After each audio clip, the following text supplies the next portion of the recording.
কুলিল্লাহুম্মা মালিকাল মুলক তু'তিল মুলকা মান তাশাউ ওয়া তানজিউল মুলকা মিম্মান তাশা। আমি আল্লাহ রাব্বুল আলামিন সকালবেলায় যদিও ফুলের মালা গলায় পরিয়ে দিই, আবার বিকেল বেলা আমি আল্লাহ যদি ইচ্ছা করি জুতার মালা পরায়া দিতে দেরি করি না। আমি আল্লাহ সকালবেলায় ক্ষমতার চেয়ারে যদিও বসিয়ে দিই, তবে বিকাল বেলা যদি আমি ইচ্ছা করি আবার পথের ভিতরে রিকশাওয়ালা সিএনজিওয়ালাদের গণপিটুনি খাওয়াতে দেরি করাই না। আমি এমন রব, আমি এমন মালিক, কোন কাজ করার জন্য কোন আঞ্জামের প্রয়োজন হয় না, কোন কাজ করানোর জন্য হাজার হাজার ফেরেশতাদের প্রয়োজন হয় না, কোন কাজ করানোর জন্য মানুষের প্রয়োজন হয় না। ইন্নামা আমরুহু ইযা আরাদা শাইআন আন ইয়াকুলা লাহু কুন ফায়াকুন। আমি শুধু বলি কুন হয়ে যাও, সাথে সাথে ফায়াকুন হয়ে যায়। আমি বলতে দেরি হইতে দেরি নাই। আমি যদি আজকেই বলি কুন হও, সাথে সাথে হয়ে যাবে। এই জন্য আল্লাহ বলেন সব ক্ষমতার মালিক আমি,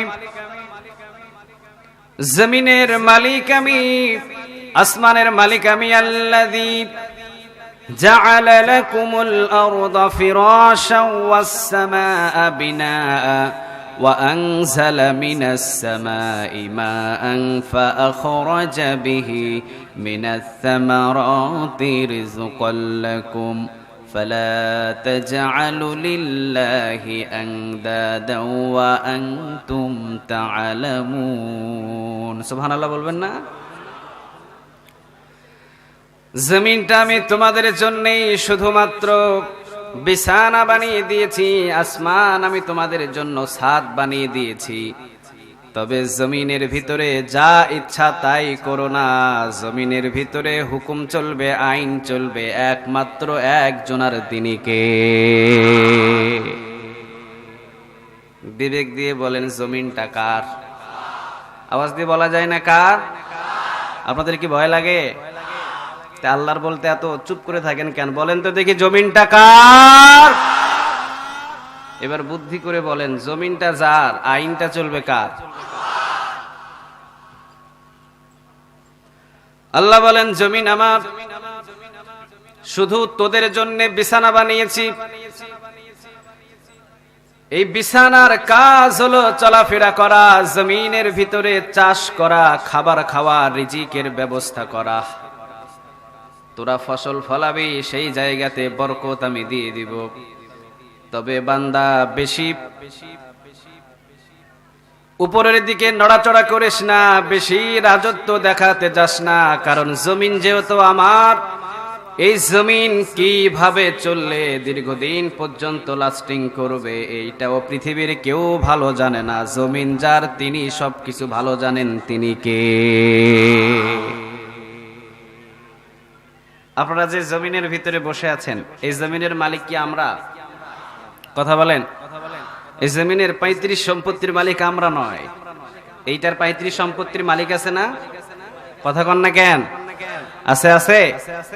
উনি যদি এই সম্পত্তি 50 বছর পর্যন্ত করেন, কত বছর? 50 বছর। আজকে আপনি আসছেন, আজ থেকে যদি এই জমিনটা আপনি দখল করে ফেলেন, সে কি মানবে? কথা কন না কেন? মানবে? মানবে? সে কখনো মানতে চাইবে না, কারণ 50 বছর পর্যন্ত জমিনটা সে নিজ হাতে করে আসছে। এই জমিনটা তিনি কারো হাতে দিতে চায় না, তার বাপদাদার কাছ থেকে তিনি সম্পদটা পেয়েছেন, এটা যারে তারে দিবে। কথা কন না কেন? আল্লাহ বললেন জমিন আমার, জমিনের ভিতরে কার কথা চলবে? আমার জমিনের ভিতরে তো কারো কথা চলবে না। আমি যা হুকুম দিয়েছি ওই কথাগুলোই চলবে, অন্য কারো বাবা মায়ের কথা চলবে না। আল্লাহ বলেন আমার জমিনে আমার কথা চলবে। আল্লাহর কথা মানে কোরআনের কথা। কার কথা? কথা কর না কেন? আল্লাহ বললেন আমার কথা মানে কোরআনের কথা আমার জমিনের ভিতরে কোরআনের কথা চলবে। কোরআনের কথা চলার জন্য কোনো অনুমতির প্রয়োজন না, কারণ জমিনটা কার? আল্লাহর কথা বলতে অনুমতি লাগবে? কথা বলেন, লাগবে? লাগবে। যখনই অনুমতি নিতে হবে তখনই বোঝা যাবে জায়গার ভিতরে কোনো জায়গায় ফাঁক রয়ে গেছে। চিল্লা বলো ঠিক কিনা?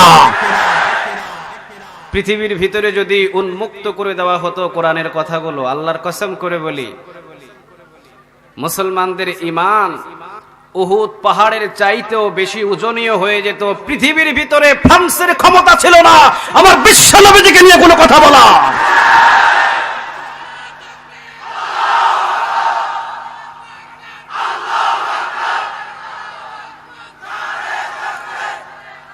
হাত নামাও।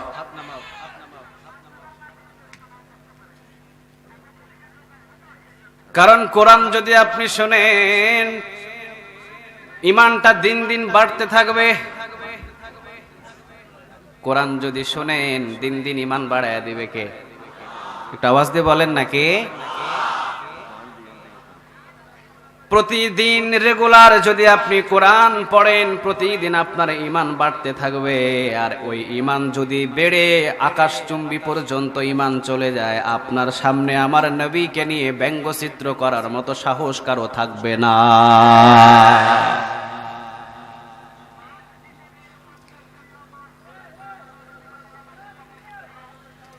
বদরের যুদ্ধে একজন সাহাবী যুদ্ধের ময়দানে ঝাঁপিয়ে পড়লেন। যুদ্ধের ময়দানে যাবার পর যুদ্ধ করতে করতে যুদ্ধের মাঝখানে নিজের বাবার সাথে দেখা। কার সাথে দেখা? কথা কন না কেন? নিজের বাবার সাথে দেখা। নিজের বাবা হলো আবু জেহেলের দলে, আর ছেলে হলো বিশ্ব নবীর দলে। সুবহানাল্লাহ বলবেন না? নিজের বাবাকে দেখে কালেমার দাওয়াত যুদ্ধের ময়দানে ছেলে দিয়ে দিলেন কালেমার দাওয়াত। বাবা কালেমার দাওয়াতটাকে অস্বীকার করে বললেন, না ছেলে, তুই যদিও আমার ছেলে, তুই যদিও কালেমার দাওয়াতটা আমারে দিলি, আমি কালেমার দাওয়াত মানতে চাই না। এই কথা বলেই বাবা হাতে তরবারি নিয়ে বিশ্বনবীর দিকে তেড়ে দৌড় দিয়েছে। ছেলে সামনে দাঁড়িয়ে বলছেন, আব্বাজান, আপনি যেই দিকে দৌড় দিয়েছেন ওই জায়গায় আমার রাসূল আছে, আমার নবী আছে, যাকে আমি জীবনের চাইতে বেশি ভালোবাসি। শান্ত হয়ে যান। বাবার ছেলের পরিচয় অটল রাখতে যদি চান, আমার রাসূলের দিক থেকে তরবারিটা আপনি নামিয়ে নেন, অন্যদিকে চলে যান। বাবা বুঝতে পারলেন আমার ছেলের ঈমানটা বড় তাজা ঈমান। যদি আর সামনের দিকে যায়, আমার ছেলে বাবা হিসাবেও আমার সাথে কোনো খাতির করবে না।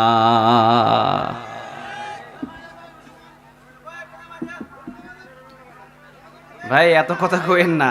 আল্লাহ আল্লাহ। নিজামি ভাই কিতা করতাম? এই এটা কি প্রবলেম হচ্ছে?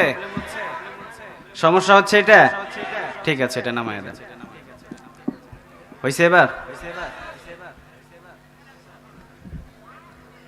আপনাদের নিয়ে বড় জ্বালায় আছি দেখা যায়।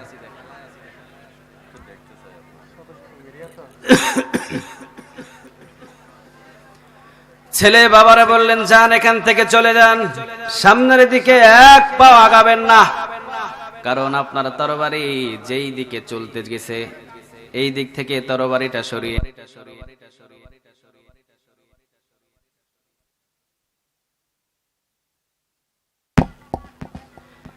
এই দিক থেকে তরবারিটা সরিয়ে নেন। বাবা বুঝতে পারলেন ছেলের ঈমানটা অনেক তাজা। চলে গেলেন বাবা বদরের যুদ্ধে। সেই জায়গা থেকে আর সামনে আসে নাই। এইবার ছেলের পিছন দিয়ে বাবা আবার বিশ্বনবীকে আঘাত করার জন্য দৌড় দিছে। নাউজুবিল্লাহ পড়বেন না? ছেলে আবার দেখতে পেয়ে বাবার সামনে দাঁড়িয়ে বাবাকে বলছে, আব্বা জান আর সামনের দিকে পা বাড়াবেন না, আমি বুঝতে পেরেছি আপনি আমার রাসূলকে আক্রমণ অর্থাৎ রাসূলের উপরে আঘাত আনার জন্য তরবারি খাড়া করেছেন। তরবারিটা নামিয়ে নেন, যান পিছনের দিকে চলে যান। আবার বাবা পিছনের দিকে চলে গেছে, সামনে আগায় নাই। তৃতীয়বার আবার যখন কৌশল করে বিশ্বনবীকে আঘাত করার জন্য আবার যখন সামনের দিকে অগ্রসর হতে ছেলের সামনে পড়ে, ছেলে আবার অনুমতি দিয়ে বলে, বাবা সামনের দিকে যায়েন না, নিষেধ করে দিলাম, এইবার লাস্ট চান্স দিয়েছি, এবার যদি সামনের দিকে যান আমার ছেলের উত্তম ব্যবহার আপনি দেখতে পাবেন। চলে গেছে বাবা।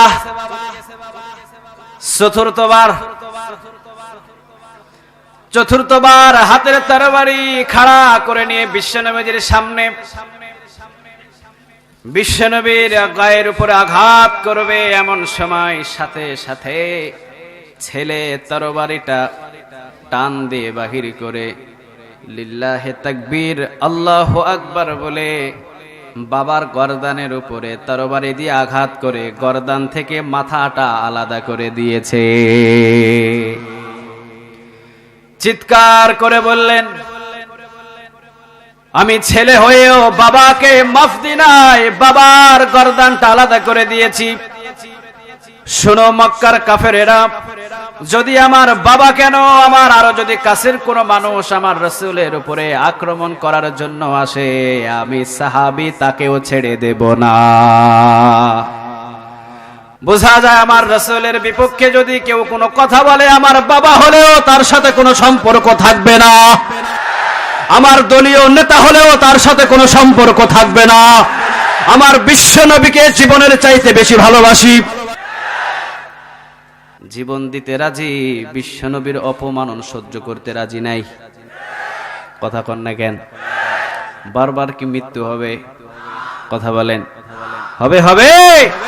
আমার বিশ্বনবীজির জন্য যদি জীবন দিতে হয় জীবন দিব, বিশ্বনবীজিকে নিয়ে অপমাননা করতে পারবে না।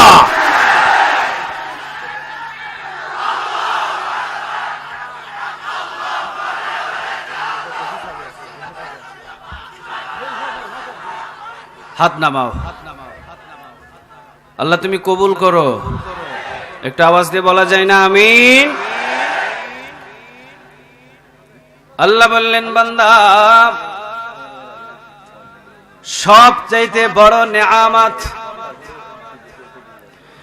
তোদের কাছে কয়েকটা নেয়ামত আমি দিয়েছি, নেয়ামতের কোনো শেষ নাই। ওয়াইন তাউদ্দু নি'মাতাল্লাহি লা তুহসুহা, বান্দা কয়টা নেয়ামত গণনা করবি, আমার নেয়ামত গণনা করে শেষ করতে পারবি না। সুবহানাল্লাহ বলবেন না? ওয়ালাউ আন্না মা ফিল আরদি মিন শাজারাতিন আকলামু ওয়াল বাহরু ইয়ামুদ্দুহু মিন বা'দিহি সাব'আতু আবহুরিম মা নাফিদাত কালিমাতুল্লাহ।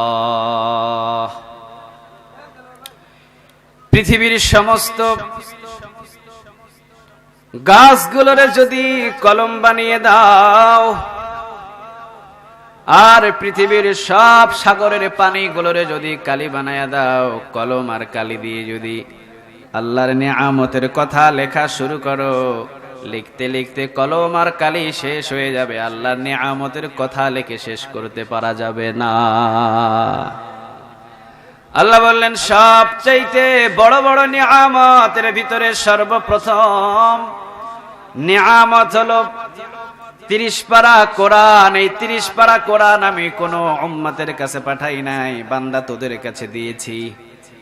এই 30 পারা কোরআন হলো বড় নিয়ামত, এত বড় নিয়ামত যা অন্য কোন উম্মত পাই নাই। কোরআনের পাওয়ার, কোরআনের শক্তি শুধু দুনিয়াতে নাই।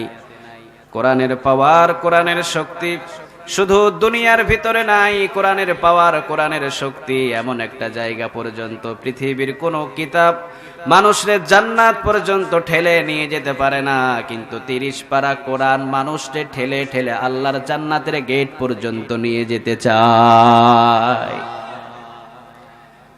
আপনি মারা যাবেন, ইকরাউল কোরআন ফাইন্নাহু ইয়াতি শাফি আল্লাহ সাহাবিকি ইয়াউমাল কিয়ামাহ, যারা নাকি দুনিয়ার ভিতরে কোরআনটাকে তেলাওয়াত করবে, কোরআন দিয়ে নিজের জীবনটারে পরিচালনা করবে, কোরআনের হালাল হারাম মেনে চলবে, কিয়ামতের দিন কোরআনটা সুপারিশ করে আপনাকে আল্লাহর জান্নাতে নিয়ে যাবে। সুবহানাল্লাহ বলতে পারলেন না? এই নিয়ামতটা কার? একটা আওয়াজ দিয়ে বলা যায় না কার? আল্লাহ বললেন নিয়ামত কোরআন। দ্বিতীয় নম্বরে নিয়ামত আমার রাসূল। সুবহানাল্লাহ বলেন। আমাদের রাসূল হলো আমাদের জন্য নিয়ামত। তিনি এমন রাসূল, আল্লাহর বন্ধু। কিয়ামতের দিন সবাই বলবে ইয়া নাফসি ইয়া নাফসি, আর সব নবীদের জবান থেকে শুধু ইয়া নাফসি, বিশ্ব নবীর জবান থেকে ইয়া উম্মতি। ধৈর্যের দিক দিয়ে কয় নাম্বার? আওয়াজ দিয়ে বলেন। সৌন্দর্যের দিক দিয়ে কয় নাম্বার? চরিত্রের দিক দিয়ে কয় নাম্বার? আবার নবিয়তের ক্ষমতার দিক দিয়ে কয় নাম্বার? সব দিক দিয়ে 1 নাম্বার। সুবহানাল্লাহ বলবেন না? হযরতে আবু বকর সিদ্দিক রাদিয়াল্লাহু তাআলা আনহু 2 জনকে বেশি ভালোবাসতেন। জোরে বলেন কয়জন? এক হলেন আল্লাহ, আরেকজন হলো মুহাম্মদ সাল্লাল্লাহু। আল্লাহরে তো ভালোবেসে হযরতে আবু বকর সিদ্দিক রাদিয়াল্লাহু তাআলা আনহু সবকিছু দিয়ে দিয়েছে। সুবহানাল্লাহ বলবেন না? সবকিছু মিলিয়ে দিলেন, কিছু নাই আবু বকরের। মক্কার ভিতরে সবচাইতে বড় বড় দোকান ছিল আবু বকরের, সবগুলা দিয়ে দিয়েছে কারে? একটা আওয়াজ দিয়ে বলেন না কারে? আল্লাহ সুবহানাহু ওয়া তাআলাকে সবগুলা দিয়ে দিয়েছে, কিছু রাখে নাই। দোকান দিয়ে দিলেন। আমরা সব কিছু দিতে রাজি, সম্পদ দিতে রাজি না। কথা কন না কেন? কিন্তু বিশ্বনবী আবু বকর রে শুধুমাত্র একটা কথাই বললেন, আবু বকর, আল্লাহ রাব্বুল আলামিন ধনীদেরকে যত বেশি ভালোবাসে, ধনীর চাইতে গরিবদেরকে বেশি ভালোবাসে। সুবহানাল্লাহ বলবেন না? বিশ্বনবী বলেই আরেকটা কথা বললেন, আবু বকর, আল্লাহ রাব্বুল আলামিন কিয়ামতের দিন যত ধনী মানুষ দাঁড়িয়ে থাকবে, ধনীদের চাইতে 500 বছর আগে গরিবরা আল্লাহর জান্নাতে চলে যাবে। ট্যাবলেট দিয়ে দিলেন আবু বকর রে, ঔষধ দিয়ে দিলেন আবু বকর রে। আবু বকরের কোন চিন্তা? আবু বকর আর মক্কার ভিতরে, মদিনার ভিতরে আবু বকর নিজে আর ধনী থাকতে চায় না। আবু বকর এখন গরিবদের কাতারে চলে যেতে চায়। ও মিয়া, ধনী এত ভালো না, সম্পদ এত ভালো না, কারণ দুনিয়ার সম্পদের মাহে পড়ে অনেক সময় নাস্তিক হয়ে যায়, কোনো খবরও থাকে না। চিল্লা বলো ঠিক কিনা? দুনিয়ার লোভ যদি ধরে যায়, তারে দিয়া মানুষ খুন করা সহজ হয়ে যায়। আর আখিরাতের লোভ যখন অন্তরের ভিতরে চলে আসে, হাজারো আঘাত করে, আঘাত সহ্য করে, কিন্তু কখনো এক পিছু হেঁটতে চায় না। চিল্লা বলো ঠিক কিনা? আমরা দুনিয়ার লোভী না, আমরা আখিরাতের লোভী। কিসের লোভী? সবাই তো কয় না কিসের? বিশ্বনবী যে বললেন, আবু বকর, আল্লাহ রাব্বুল আলামিন ধনীদের চাইতে গরিবদেরকে বেশি ভালোবাসে। ধনীদেরকে যত পছন্দ করে, আল্লাহ বেশি গরিবদেরকে আরো পছন্দ করে। সুবহানাল্লাহ বাড়িতে গিয়ে বললেন, কারণ ধনীদের চাইতে গরিবদের বেশি। আল্লাহর নাম সব সময়ের জন্য থাকে, ঘরের ভিতরে থাকে, আবার বাহিরেও থাকে। সারাদিন এসি রুমের ভিতরে বসে থাকার পর 1 ওয়াক্ত নামাজ নাই, কিন্তু যখন রিকশা চালিয়ে ঘামের শরীর নিয়ে ওযু করে মসজিদে গিয়ে একবার আল্লাহু আকবার বলে সিজদা দেয়, আল্লাহ বলে বান্দার সিজদা এসে আরশে আজিমে ধাক্কা লেগে যায়। গরিবরে পছন্দ করে কে? একটা আওয়াজ দিয়ে বলেন না কে? সব কিছু দিয়ে দিলেন আবু বকর। মক্কার ভিতরে সবচেয়ে বড় বড় দোকান আবু বকরের, সবগুলো আল্লাহর রাস্তায়। দান করে দিয়ে দিলেন। দিতে দিতে আবু বকরের আর কিছু নাই। বিশ্বনবী শেষ পর্যন্ত নিজের চাদর মুবারক বিছিয়ে দিয়ে বললেন, কে আছো যুদ্ধের ময়দানে, চাঁদা দাও, চাঁদা। যুদ্ধের ময়দানে যাওয়ার জন্য সবাই মিলে বিশ্বনবীর চাদরের উপরে চাঁদা দিতেই হযরত আবু বকর সিদ্দিক রাদিয়াল্লাহু তাআলা আনহুর চাঁদার সীমানাটা ছিল অনেক ছোট। বিশ্বনবীর চাদরের উপরে রেখে দেওয়ার সাথে সাথে জিবরাইল আলাইহিস সালাম বিশ্বনবীর কানে কানে বলেন, ইয়া রাসূলুল্লাহ সাল্লাল্লাহু আলাইহি ওয়াসাল্লাম, আজকে বেশি অঙ্কের হিসাব আগে হবে না, আজকে যে কম দান করেছে তার হিসাবটাই আপনি আগে করবেন।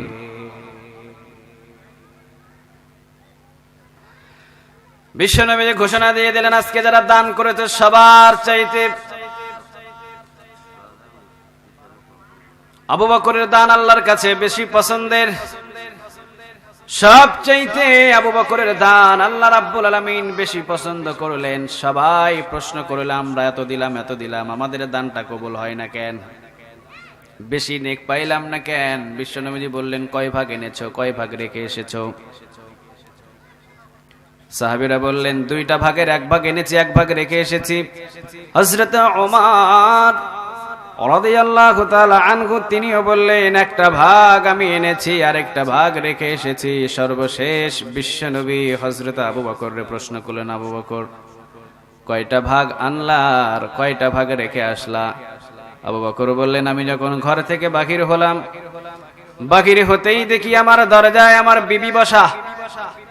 বিবির হাতের ভিতরে স্বর্ণমুখী সুই দিয়ে বিবি সেলাইয়ের কাজ করছিলেন। আমি আমার বিবির হাত থেকে স্বর্ণমুখী সুইটা টান দিয়ে নিয়ে বললাম, বিবি রাগ করিস না, আজকে এই স্বর্ণমুখী সুইটাও অনেক কাজে লাগবে, আল্লাহর রাস্তায় স্বর্ণমুখী সুইটাও দান করে দিব।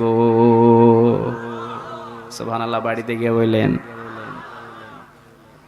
কিছু রাখে নাই, সব কিছু দিয়ে দিয়েছে। বিশ্বনবী বললেন, আবু বকর ঘরে কি রাখলা? আবু বকর বললেন, ঘরের ভিতরে শুধুমাত্র 2টা জিনিস রেখে এসেছি, এক হলেন আমার আল্লাহ আর একজন হলো মুহাম্মাদুর রাসূলুল্লাহ। আবু বকর ভালোবাসতে 2 জন রে। জোরে বলেন কয়জন? একটা আওয়াজ দিয়ে বলা যায় না কয়জন? এক পক্ষে ভালোবাসা হয় না, ভালোবাসতে 2 জন লাগে। জোরে বলেন কয়জন? আওয়াজ দিয়ে বলেন কয়জন? শুধু আবু বকর নিজেই আমার আল্লাহ আর আমার আল্লাহ রাসূল রে ভালোবাসতেন, আল্লাহ আর আল্লাহ রাসূল মনে হয় আবু বকর রে ভালোবাসে নাই। কথা কন না কেন? ভালোবাসে নাই?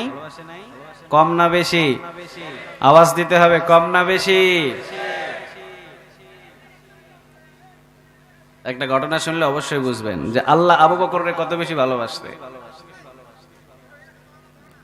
প্রতিদিন মক্কাতে, মদিনাতে আবু বকর নামাজ পড়ে নিজের ঘরের দিকে যায়।